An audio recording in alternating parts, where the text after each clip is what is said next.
What's good, YouTube? It's your boy, Blue Blood Sports TV, back at y'all with another one. So, many people, including his peers, of undefeated Olympic silver medalist, 3-division world champion, superstar boxer, Shakur Stevenson, who is now 21 wins, no losses, no draw, 10 wins by way of knockout, 26 years of age, 5'8" with a 68-inch arm reach.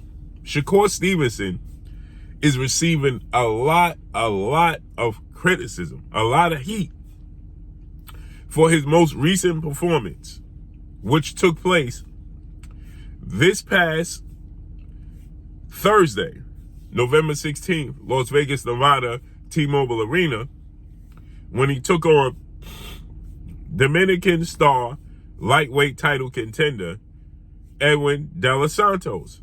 And Shakur Stevenson, he won the fight, but it was a lackluster performance, to say the least.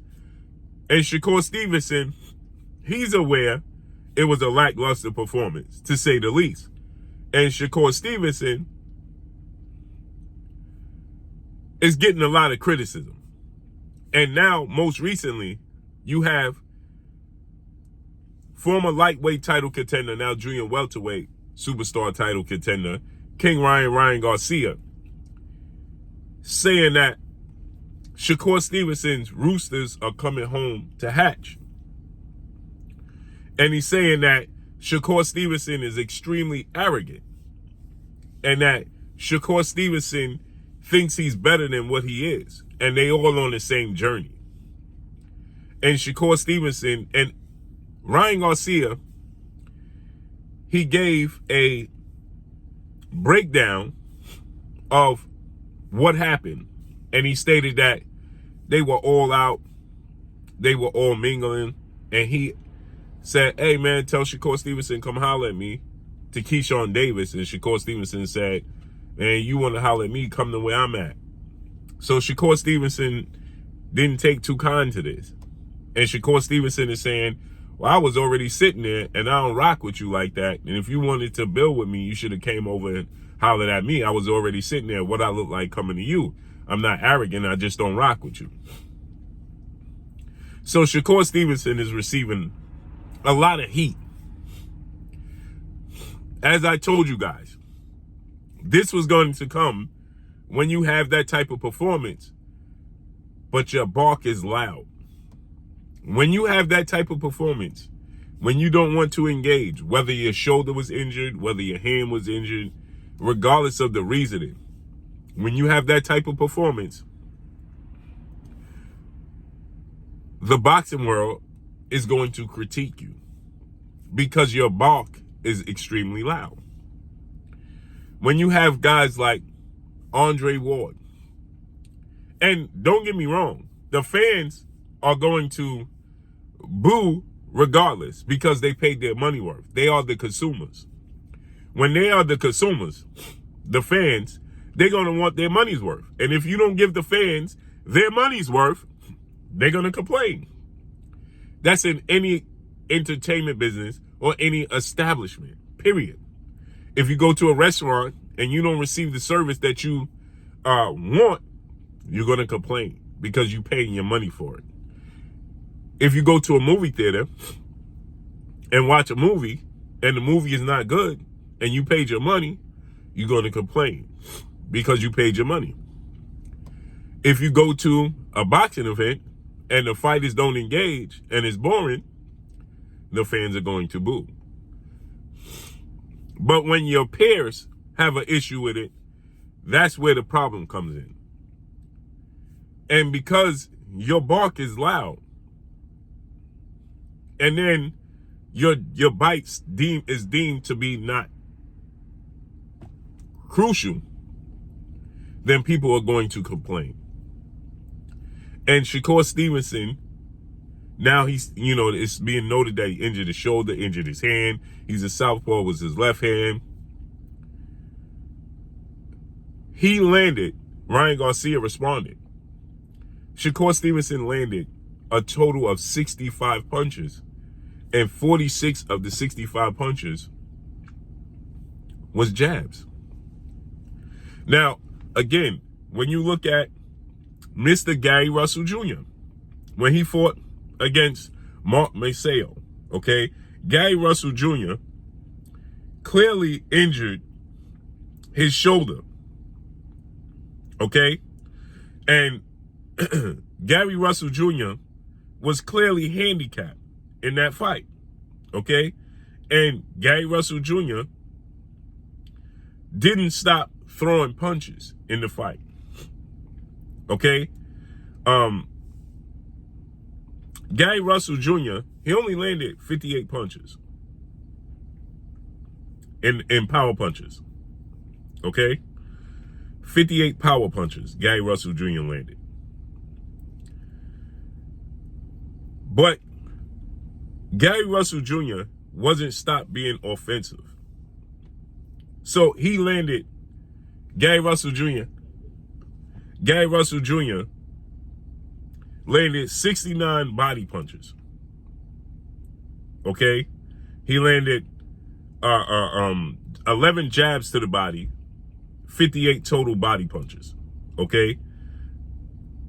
So Gary Russell Jr., he landed and threw and was aggressive, although he clearly tore his shoulder in this fight. Clearly injured his shoulder, right? And he didn't stop being aggressive. He didn't stop being offensive. And that's where the problem comes in. When you had Gervonta Tank Davis, he injured his left hand in the fight with Isaac Pitbull Cruz.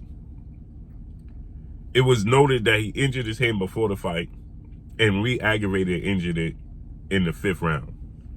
He didn't stop being offensive. He just didn't.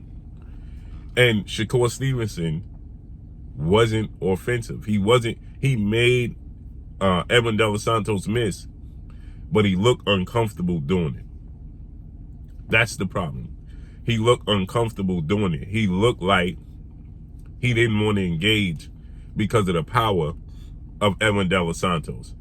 What was coming back? Okay, that made it look like he was uncomfortable. He made Edwin De Los Santos miss, but he didn't make him pay. Period. And he looked uncomfortable. And that's the perception that the people were going to have. And we have an example of it already in the past. If this was the first time we seen this from Shakur Stevenson, nobody would complain. But because we saw this when he fought against Nakatilia, people are going to complain, period. Shakur Stevenson has to redeem himself. And he has plenty of fighters and opponents to be able to redeem himself with. He has Frank Martin and he has Edwin De Los Santos. He should rematch. That should be his rematch and get his get back. But he says no, he's not going to rematch Edwin De Los Santos. But indeed, he should rematch Edwin De Los Santos because that would help him redeem himself. You understand? Nonetheless, he won the fight with a jab. You can see his skill level, his talent, his athletic ability, his defensive prowess, his reflexes. You can see it. So if he indeed was injured, like Floyd Mayweather was injured when he beat Jose Luis Castillo, and people complained that Floyd Mayweather lost, and he injured his rotator cuff, and people was like, Floyd, you lost. And Floyd's like, okay, give me an immediate rematch. Let's do it again. That's the difference. But he has the Frank Martin fight and possibly the Lomachenko fight. And he could put on a dazzling performance and dominate those two fights. Redeem himself in the public eye. He's talented, he's gifted, he's still top 10 pound for pound. Period. There ain't no taking that away from him. And I think he's still better than Ryan Garcia. But now is the time he gets the opportunity to redeem himself. This heat is based off of the performance that he put out there, period. So let's see how this unfolds playing out moving forward. But that's all I got for y'all. Make sure you hit the like button. Drop a comment in the comment section. Let me know what y'all think. Y'all already know what it is. It's your boy Blue, Blue Blood Sports TV. Hate, like, comment, and subscribe. You haven't subscribed, hit the subscribe button, hit the like button, hit the bell icon to get all the new notifications. Follow me on Instagram at Blue Blood Sports TV, all in one word. That's all I got for y'all. I'm gone. Peace.